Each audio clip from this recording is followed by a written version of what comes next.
being able to select the proper induction for the people you're working with is really important. Not everybody responds to the same type of induction. There is no such thing as one induction fits all, with the possible exception of the Elman induction. But there are as many different types of people that come into your office that there are drops of water in the ocean. It just seems like everybody responds differently. But there's a few categories of inductions that will get you through almost all of these type of people. And unfortunately, in most schools, you're just taught the progressive relaxation induction. Lean somebody back in a chair, say relax, relax, relax, and hopefully they'll get bored to death and relax. It doesn't necessarily mean that they're in hypnosis, because remember, the definition of hypnosis is the bypass of the critical factor of the conscious mind and the establishment of acceptable selective thinking. If you look at that description, there's no mention of the word relaxation. In the newer techniques of hypnosis, we don't need any, but we have to put it in to meet the client's expectation. But for example, get back to inductions. You get a very analytical person, and you use a progressive relaxation induction on them, and you'll be saying relax, relax, relax, and they'll be saying, what does that mean? What happens if I do that? It seems pretty nebulous. It seems okay.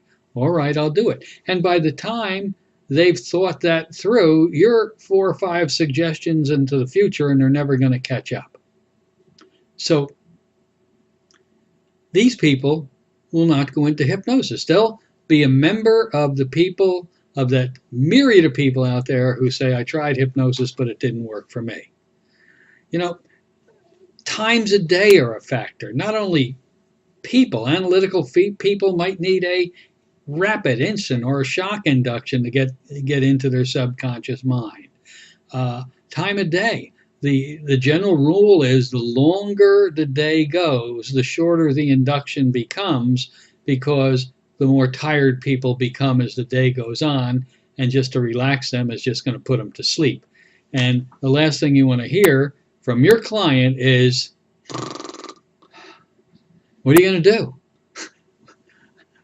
One person I met at a convention says, well, I read a book on sleep learning. I'll just read them some suggestions, and please don't do that.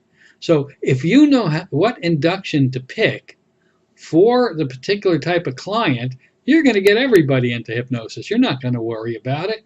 And this particular program, we show you a lot of different inductions and point out exactly the type of people that they work on the best. So again, fill your toolbox, your hypnotic toolbox, up with the many tools that are available to you, and you're going to go down as one of the great hypnotists in this world. But if all you do is try to use one induction on everybody that comes in your office, you're doomed. You're not going to be very good in the work. And that's sad. It really is sad. And for the schools, that's all they teach.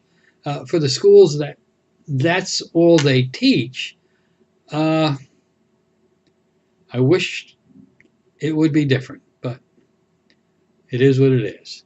But anyway, you'll be great at inductions, at hypnotizing people. You'll have the tools here that'll make that happen. I'll see you a little bit later on.